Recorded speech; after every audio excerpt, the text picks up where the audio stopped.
Sou eu aqui de novo, vídeo 2, né? Vamos fazer agora do Evangelho que a gente não fez. Do dia 15, domingo. Dia 15, domingo, né? A liturgia. 15 de fevereiro de 2026, ano da graça do nosso Senhor Jesus Cristo, que já está terminando, logo vai começar o dia da justiça do nosso Deus, né?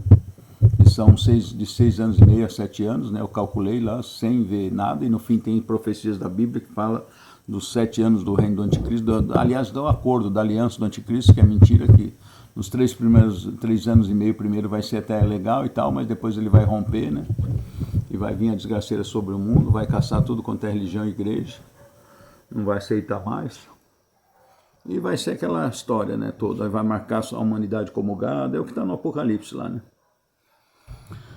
Que vocês podem ver, né? Então, no ano da graça do nosso Senhor Jesus Cristo, 2026, na morte dele na cruz, né? E tem que, na realidade, é menos que 2026, né? Porque o certo seria 2000 anos, né? Ah, não, tá certo, seria 2033, que daria 2000 anos dele na morte na cruz. Só que, como o nosso calendário está errado, então a gente não sabe se vai ser em 2033 que vai acabar esse ano da graça, ou se vai ser antes, né? Uns 3 anos antes. Talvez 2027, não sei. Talvez em 2028, não sabemos. Porque o calendário está errado. E na época lá do César, teve uma época que foi comido 5, 6 anos aí do calendário, né? 5 anos, pelo que eles dizem, desse calendário do César. E depois o calendário era baseado na lua, então não dá certo, que tem que ser solar, né? Tem que ser o ano solar para dar certo. Mas esse é um assunto para outros vídeos, né? Então vamos lá, vamos ver o Evangelho, né? O Evangelho está em Mateus 5, do 17 ao 27. Mateus 5, do 17 ao 27. Mateus 5. Será que é 5 ou é 15?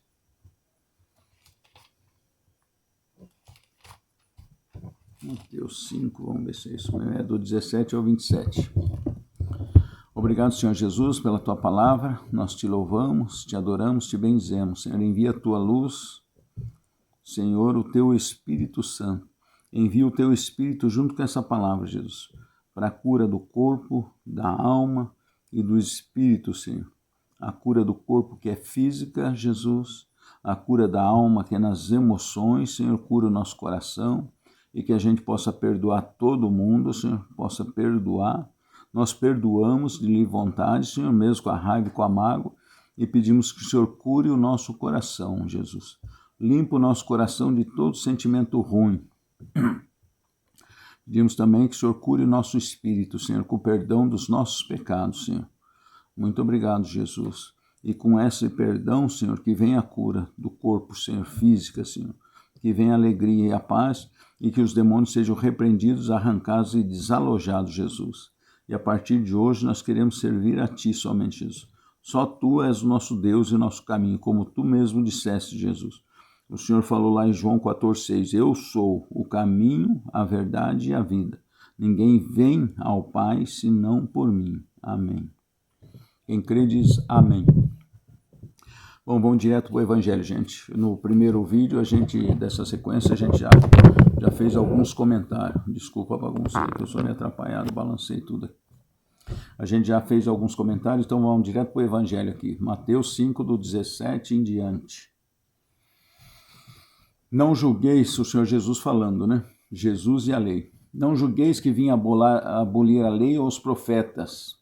Não vim para os abolir, mas sim para levá-los à perfeição. Então precisamos meditar bem nisso, né? A lei era nos 10 mandamentos, baseada nos 10 mandamentos, quer dizer, os 10 mandamentos não deixou de existir. Aí o pessoal vem com a questãozinha, tem um pessoal de mais sectários, eles falam assim, não, temos que guardar o sábado. O sábado também é abençoado, graças a Deus, é o dia de Nossa Senhora, é o dia da Mãe de Jesus, a arca da nova e eterna aliança, que fez a ponte entre as duas alianças, né? Então, por direito legal, por merecimento, por coroa, pertence à Mãe de Jesus, Maria, nossa mãe espiritual também. Então é um dia especial também o sábado. Mas a lei, a nova aliança, sela agora no primeiro dia da semana, que era o dia que Jesus reunia. Então não venha com o churumelo dizendo, então temos que cumprir o sábado. Não, senhor. O sábado, nós temos que cumprir o sábado, o sábado, na realidade, a palavra sábado, o Shabá, é dia de culto a Deus. Culto, é o culto a Deus. Dia de adoração a Deus, né?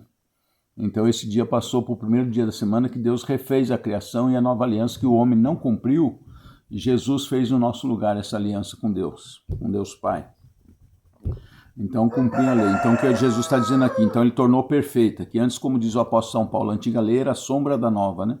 Não julgueis que vim abolir a lei e os profetas. Não vim para os abolir, mas sim para levá-los à perfeição.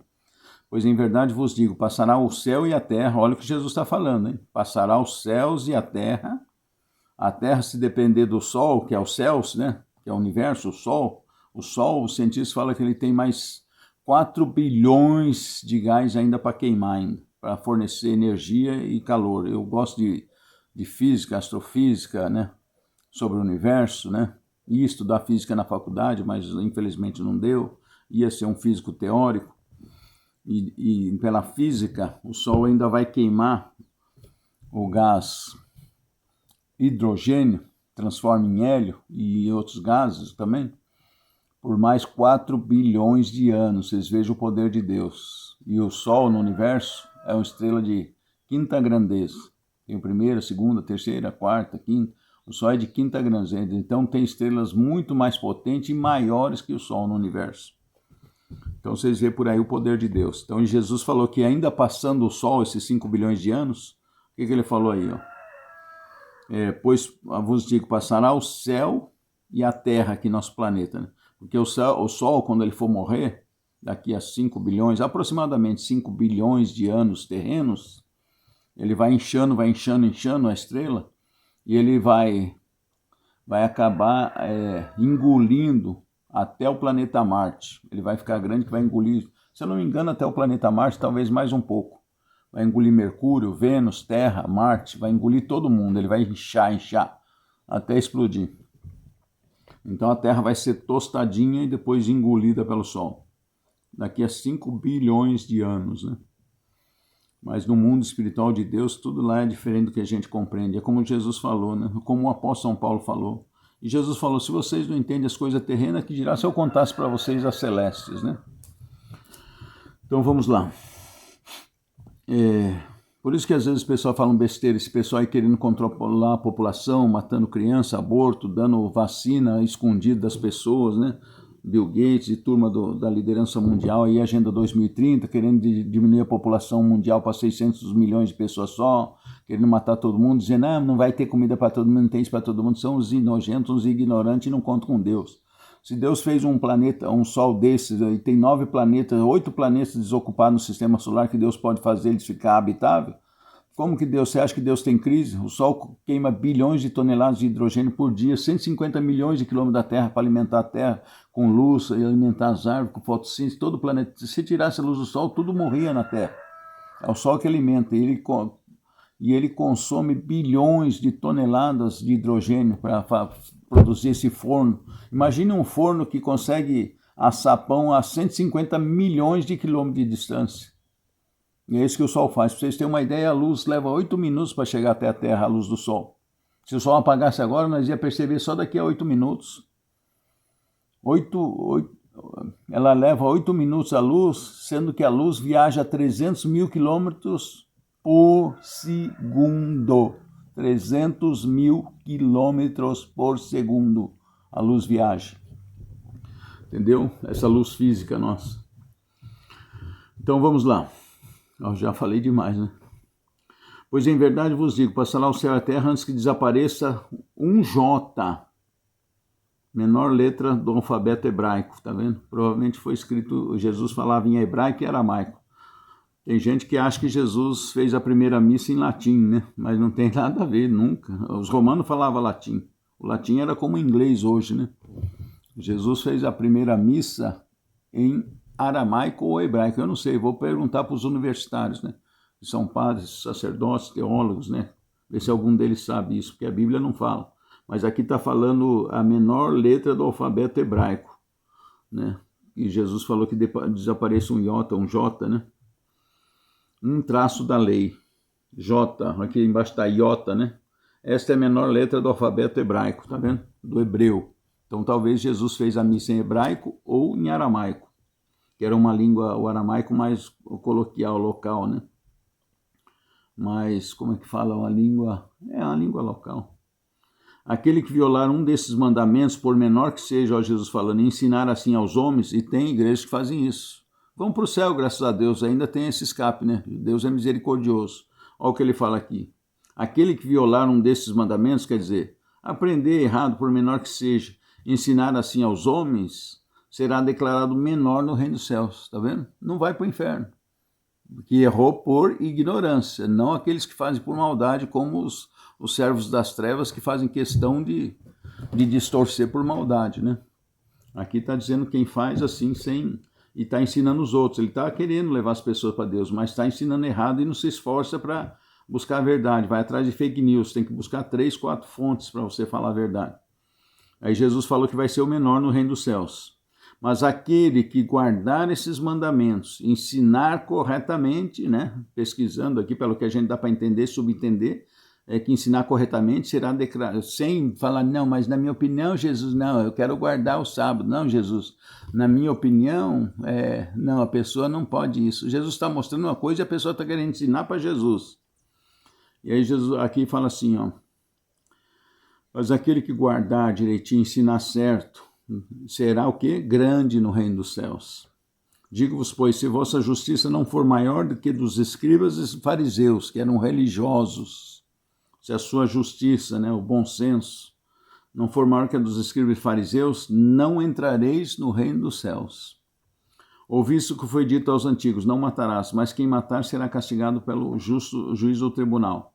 Mas eu vos digo, todo aquele que se irar, que tiver ódio com seu irmão, aquele ódio ferrenho, será castigado pelos juízes, está vendo? Vai ser castigado. Por que aquele que tiver ódio? Porque quando você tem ódio de uma pessoa, você envia demônios sobre ele. Aquele teu ódio é uma energia. E você envia demônios sobre a pessoa. E se a pessoa não tiver a proteção de Jesus Cristo, de Deus, os demônios vão atacar aquela família, vão atacar aquela pessoa com doença, com desgraça, com acidente, entendeu? Com problemas financeiros. Os demônios atacam, o mundo espiritual é bem complexo. A gente não fala, Jesus não falou em detalhe aqui, porque senão as pessoas não iam entender nada disso. Então essa pessoa está cometendo um pecado, né? Quando tem ódio do outro, né? Com ódio, queria que a pessoa morresse. Mas se a pessoa que ele teve aquele ódio estiver com Jesus Cristo, e ele tiver esse ódio de matar a pessoa, os demônios vão seco lá para cima da pessoa. Chega lá, eles vão tomar uma costa dos anjos de Deus. Eles voltam tudo estrelado. E o que eles vão fazer? Aquilo que eles iam fazer com a pessoa vai descontar nessa pessoa que tem ódio. Entendeu? Se a vossa justiça não for maior dos escribas, tá? Não matará, já vimos, mas eu vos digo, todo aquele que se irar contra seu irmão será castigado pelo juiz. E aquele que se dizer seu irmão imbecil, louco, né, com ódio, será castigado pelo grande conselho.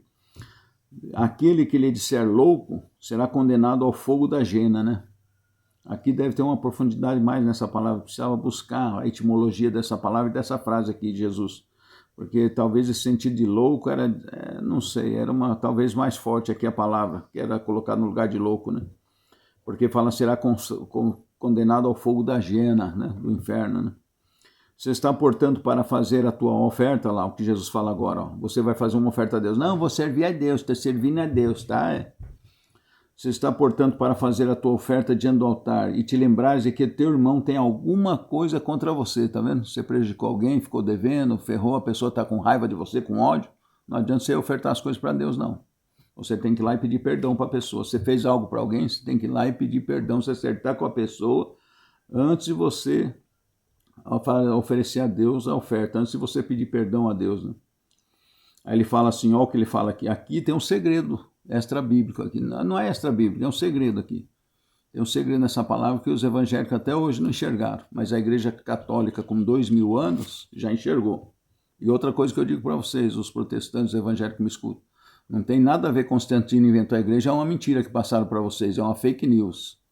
Porque a igreja católica já existia desde quando Jesus falou para Pedro, quando Jesus morreu, Pedro, a mãe de Jesus e os apóstolos organizaram a igreja. Se vocês verem a Paulo lá, e já tiveram o primeiro concílio da igreja para ter o mesmo pensamento em Jerusalém. O apóstolo de São Paulo estava junto com eles, com Pedro. Eles fizeram a reunião da igreja. A igreja já tinha bispo, já tinha sacerdotes, já tinha diáconos, já tinha o pessoal que fazia a obra social, tinha outros que pregavam, tinha outros que eram evangelizadores, já tinha os profetas, pode ver lá. Eles já eram enviados em missões. Tiago mesmo foi para o lado da Espanha, outro foi lá para a Turquia. Éfeso, Nossa Senhora foi para Éfeso junto com João Evangelista. Então a igreja já existia já, e ele se comunicava através de cartas, já tinha organizado, já tinha o bispo, já tinha o líder central, que hoje seria o Papa, na época não chamava Papa, né? Chamava a Pedra, né? Que era o líder geral da igreja. Então não acredito nessa mentira não, que Constantino que fundou a igreja católica é mentira. A única coisa que o imperador fez, que a mãe dele se converteu e depois ele se converteu também ao cristianismo, foi declarar oficial, porque eles queriam extinguir aqueles deuses pagãos romanos, que eram muitos, né? O panteão romano, né? Então Constantino declarou como religião oficial de Roma. De toda Roma, né? Conquistou o mundo naquela época. Então ele diz assim, né? Oferecer a tua oferta diante do altar, te lembrares de que teu irmão, ó, diante do altar, e vocês acham que o altar era o que aqui? Ele já tinha igreja nessa época, foi escrito vários anos depois do evangelho, depois da morte de Jesus. Aqui quando ele fala o altar, ele não está falando do altar da sinagoga da igreja judia. Eles já não podiam mais ir na igreja judia. Aqui o altar que fala é o altar das novas igrejas que eles começaram a fazer. As capelinhas, ou no salão das casas das pessoas, né? Então eles falavam, o altar era esse, que eles montavam o altar de acordo com o que Jesus fez, com a mesa e tudo diferente. Faziam a Eucaristia, né? Pode ler lá, o apóstolo São Paulo vai falar para vocês sobre isso, que eles reuniam e tinham uns apressadinhos que chegavam e ia comendo o pão de qualquer jeito, ficava sem comer para comer, porque eles faziam uma ceia, faziam espécie de uma janta caprichada, um jantar caprichado, que chamavam de a Santa Ceia, né? E aí consagrava o pão e comia aquele pão como o corpo e o sangue de Cristo e o vinho. Então já tinha as missas e era dessa forma, como Jesus tinha ensinado. Então daí, ó, se tiver fazer a oferta e lembrar que você precisa pedir perdão para alguém, vai primeiro e pede perdão para a pessoa e perdoa também. Aí deixa lá a tua oferta diante do altar, vai primeiro reconciliar-te com teu irmão, só então vem fazer a tua oferta. Agora aqui tem um segredo. Jesus fala, sabe do quê? Do purgatório. Aí os evangélicos falam, não tem purgatório. É lógico que não, minha filha. Até eu acho esquisito essa palavra, tá criando pulga, né? É um purgatório. Vai encher de pulga, o cara tem que dormir ali em cima. Vai fazer uma penitência. Joga um meio quilo de pulga ali e fala para a pessoa dormir ali em cima, né? É um purgatório. Vai mastigar e ele não pode sair dali, né? Para pagar os pecados. O purgatório não tem, essa palavra não tem na Bíblia. Eles falam, não tem na Bíblia. Lógico que não tem na Bíblia. Ali é uma purificação, vai. Então é um local, por quê? Porque Jesus, pensa bem, a pessoa tem 80% de coisa boa e tem 25% de mal que ele não pôs diante da cruz de Jesus, o sangue de Jesus, então não foi perdoado. Acabou morrendo com aqueles 20% de pecado. Jesus vai jogar para o inferno? Não. Já falei sobre isso num outro vídeo. Uma hora nós vamos falar com mais detalhes sobre isso. Então é aí onde tem o purgatório. E aqui Jesus fala sobre o purgatório. Eu vou ler, depois quem quiser medita bem aí, passa para os seus amigos, seus parentes evangélicos, seus inimigos protestantes, passa para eles.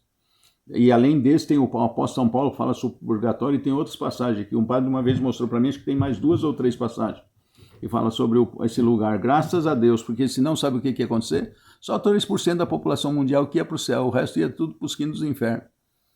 E o purgatório é considerado, né, como um inferno para aqueles que vão sofrer lá. Só que muitas vezes não tem os demônios. O purgatório é nível de inferno. Porque Deus é o justo juiz. Ele não pune ninguém mais do que deve. Ninguém é jogado lá à revelia e o demônio pune como quiser. Não. É só o suficiente. Porque é a própria consciência do pessoa que vai ser a medida para ele ser castigado no inferno. Ou no purgatório, né? Então aí vai reconciliar, agora ele vai começar a falar do purgatório aqui, ó. Jesus fala, entra em acordo, sem demora, com o teu adversário, com quem você prejudicou ou quem prejudicou você, enquanto estás em caminho com ele. Tá vendo? Está em caminho, que caminho é esse? Ah, estou andando na terra, tem caminho, eu vou ali, vou andar com o meu inimigo, vamos nós dois andar no caminho de mão dada, ou vamos andar numa trilha, vamos fazer uma trilha. Não, você está na vida e ele também. Esse caminho que Jesus está falando, está aqui na vida terrena, está em corpo físico. Então é esse caminho que Jesus está falando. Entre em acordo com o teu adversário enquanto está no quê? No caminho da vida, enquanto você está aqui vivo. Para que não suceda, que o teu adversário, com legalidade, depende dentro da maldade que você fez para ele, te entregue ao juiz, o juiz te entregue ao seu ministro e seja posto em prisão. Quem que é o juiz? O Senhor Jesus Cristo, o juiz. Jesus não está falando coisa humana, gente. Não vamos pensar besteira. Leve para as coisas espiritual. Aqui ele está falando de coisa espiritual, sobrenatural. Tudo que Jesus falava era com coisas, relação às coisas humanas para as pessoas entenderem, um paralelo, mas ele está falando de coisas espirituais, sobrenaturais. Então ele fala assim, entre em acordo com o seu adversário enquanto está na vida, no caminho da vida, para que não suceda que entregue ao justo juiz, que é o próprio Senhor Jesus, e o juiz te entregue ao seu ministro, ministro da justiça, de verdade, né? Não é que nem a nossa justiça que nós temos aí, que estão fazendo tanta injustiça, e seja posto aonde? Em prisão. Que prisão? Prisão purgatório. Por que purgatório, Jonas? Porque quando você vai para o inferno, você não tem saída. E no purgatório tem, Aí é que ele diz. Em verdade te digo, dali você não sairás antes de teres pago até o último centavo. Tem outro trecho que fala, aquele que muito pecou será castigado com muitos golpes. Aquele que pecou pouco, com poucos golpes, né? Ouviste que foi dito aos antigos, não cometerá adultério. Eu, porém, vos digo, todo aquele que lançar um olhar de cobiça para uma mulher e para um homem, é que naquela época as mulheres eram mais decorosas, vamos dizer assim, mais modestas, então não se falava da mulher, mas hoje em dia, mais do que nunca, né, serve para a mulher. Já servia naquela época, e agora mais do que nunca. Não olhe com cobiça para um homem, né? Uma mulher casada e um homem casado não olha para o outro com cobiça, né? E mesmo solteiro também, por quê? O solteiro é fornicação, a palavra que chama. E o outro diz assim, aquela cobiça má, né, maligna, para uma mulher, já adulterou com ela em seu coração. Se o teu olho direito era para ti causa de escândalo, arranca e lançou longe de ti. Porque te é preferível perder-se um só dos seus membros, a que teu corpo todo seja lançado na jena, né, no fogo do inferno, no lixo. E se tua mão direita é para ti causa de queda, corta e lança longe de ti, porque te é preferível perder-se um só dos membros, a que o teu corpo inteiro seja atirado no fogo do inferno. É lógico que você não vai cortar a mão nem arrancar o olho. Jesus fala assim, para você ignorar aquela visão, você desviar o rosto, para você fugir da ocasião de pecado. Inutiliza aquilo, faz ele ser inútil para um pecado dos teus membros. Né? E foi também dito, todo aquele que rejeitar sua mulher, dê-lhe uma carta de divórcio, tá vendo? Eu, porém, vos digo, todo aquele que rejeitar sua mulher, faça-se a tornar-se adúltera, e não, a não ser que trate de matrimônio falso, tá vendo? E todo aquele que desposa uma mulher rejeitada, comete adultério. Vamos parar por aí, né? Depois a gente continua, e vai dar sequência esse evangelho, tá bom? Então vamos meditar na palavra de Deus e cumprir os seus mandamentos e pôr em prática. Louvado seja nosso Senhor Jesus Cristo, para sempre seja louvado. Deus abençoe a todos. A paz de Jesus. Até o próximo.